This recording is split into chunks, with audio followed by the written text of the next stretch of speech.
The decision was made in a chamber where no windows faced the streets. Thick curtains muted the daylight, and oil lamps burned even at noon, as if the men inside feared the sun might witness what they were about to do. The ruler sat at the center, fingers resting on a table carved with victories that no longer felt secure. Before him lay records, scrolls, and stone rubbings, proof that one man had existed, had acted, and had refused to obey.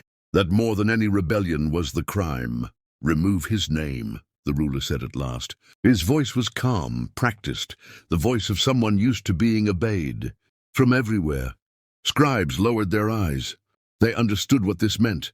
To erase a man from history was not a single act, but a process, slow, thorough, and merciless. It meant revisiting every archive, every monument, every song that carried his echo. It meant declaring that memory itself was illegal. By evening, the work had begun. In the capital square, masons climbed scaffolds and pressed chisels to stone inscriptions that had stood for years. Each strike sent a sharp sound through the air, drawing curious glances from passers-by. Letters fell away piece by piece, names reduced to meaningless grooves. Where people once paused to read, they now looked quickly and moved on. Guards stood nearby, hands on their weapons, reminding everyone that questions were unwelcome. In the archives, fire was chosen over patience. Scrolls were piled high, seals broken without ceremony. Ink that had taken months to dry curled and blackened as flames consumed it. The smoke carried the faint smell of leather and oil, and with it, the illusion that truth could be burned as easily as paper. Scribes watched in silence, committing lines to memory even as they pretended to forget them. Orders spread beyond the capital. Statues in distant cities were pulled down at night to avoid unrest.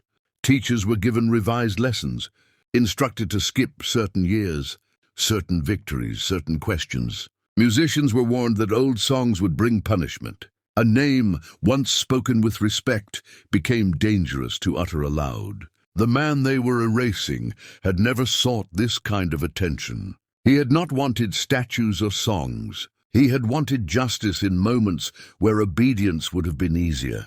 He had spoken when silence was safer.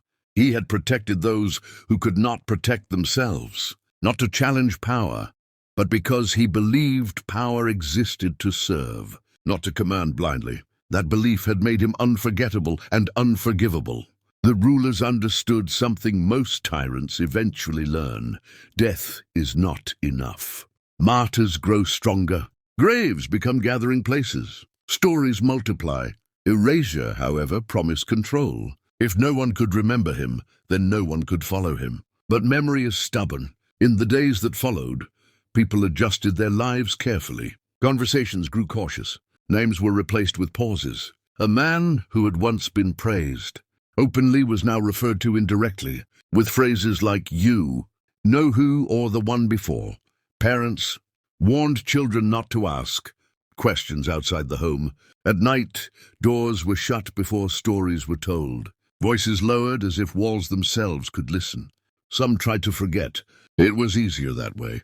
Forgetting meant safety. Forgetting meant survival. Yet forgetting never quite worked. Every time someone saw injustice go unchallenged, they remembered a time when it had been. Every time an order felt wrong, they remembered a man who had refused such orders. Officials reported progress. "The name no longer appears," they said. "The records are clean." The ruler nodded, satisfied on the surface, though something uneasy lingered beneath his confidence. He had silenced words, but silence itself can speak. There were small failures no report mentioned. A stone cutter ordered to remove a name left a mark only visible when the light struck at a certain angle. A scribe copied a forbidden line onto a scrap of cloth and hid it beneath his floor. A mother taught her child the story without names, shaping it like a lesson instead of a tale. These acts were insignificant alone, but together they formed a quiet resistance no army could confront. The rulers did not notice at first. They celebrated their success. Festivals were held. New monuments were unveiled, carefully designed to redirect praise toward approved figures. The past was reshaped, simplified, made obedient. It looked clean. It looked controlled, yet something felt wrong. Travelers arrived from distant regions with half-remembered stories that did not match official records. Soldiers whispered about a figure whose example still haunted their conscience. Judges found themselves hesitating before passing harsh sentences, remembering, without admitting why, that mercy had once been shown. The man's absence became a presence. By trying to erase him, the rulers had acknowledged his power. They had confirmed that what he represented was dangerous, not because it threatened armies, but because it awakened thought. He had shown that one voice could interrupt the certainty of command, and that idea could not be chiseled away. Late one night, the ruler returned alone to the chamber where the order had been given. The lamps flickered, casting uneasy shadows across the carved table. He ran his fingers over the empty spaces where records once lay. Everything was gone, just as he had commanded. And yet, for the first time in years, he felt watched, not by enemies but by memory itself. They had erased the man from stone and paper. They had erased his name from law and song. But they had failed to erase the question he left behind. And that question, unanswered, was far more dangerous than any name. Time moved forward, as it always does, indifferent to decrees and confident that no authority could command it to stop. The rulers who had ordered the erasure aged behind guarded walls, convinced that silence meant success. Official records showed a clean, obedient past. Statues praised approved heroes. Lessons were taught without interruption. On the surface, history appeared settled, but beneath that surface, something lived. It began quietly, in places power rarely looked. In remote villages, elders told stories without names, shaping them like parables instead of history. They spoke of a man who chose what was right when what was easy was offered. Children listened, not knowing they were being handed a forbidden inheritance. They carried those stories forward, repeating them years later in different words, never realizing how carefully they preserved the truth. Merchants carried fragments of the story along trade routes, mixing it with rumors and half-memories. A tale heard in one town returned in another, changed but intact at its core. The man became older, younger, taller, quieter, depending on who spoke, but his choice never changed. He always stood, he always refused. That consistency gave the story weight. Lies fracture over time.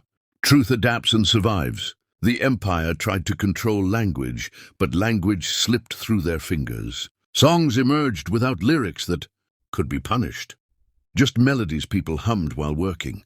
The tune carried emotion instead of words, and emotion proved harder to police. Soldiers found themselves humming it without knowing why, feeling something tighten in their chest that discipline could not suppress. Years later, a new generation of officials noticed a problem they could not define. Obedience remained, but conviction had weakened. Orders were followed, yet without belief. Judges hesitated, soldiers questioned in silence. The law still ruled, but it no longer inspired loyalty, only compliance. Something essential was missing, and no decree could restore it. In private moments, people returned to the unnamed figure. When faced with moral choices, they asked themselves what he would have done, even if they did not know his name. He had become a measure, a quiet standard by which actions were judged. Power could not erase a standard once it had taken root. Empires are patient, but time is more patient still.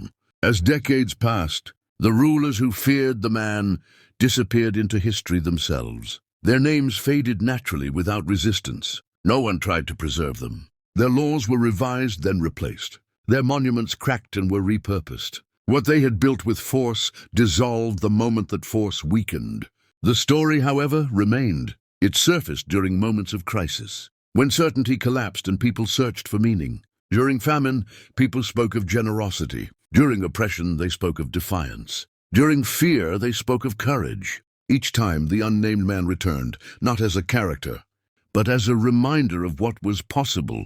Eventually, scholars noticed inconsistencies in the official records. Gaps appeared where events should have been.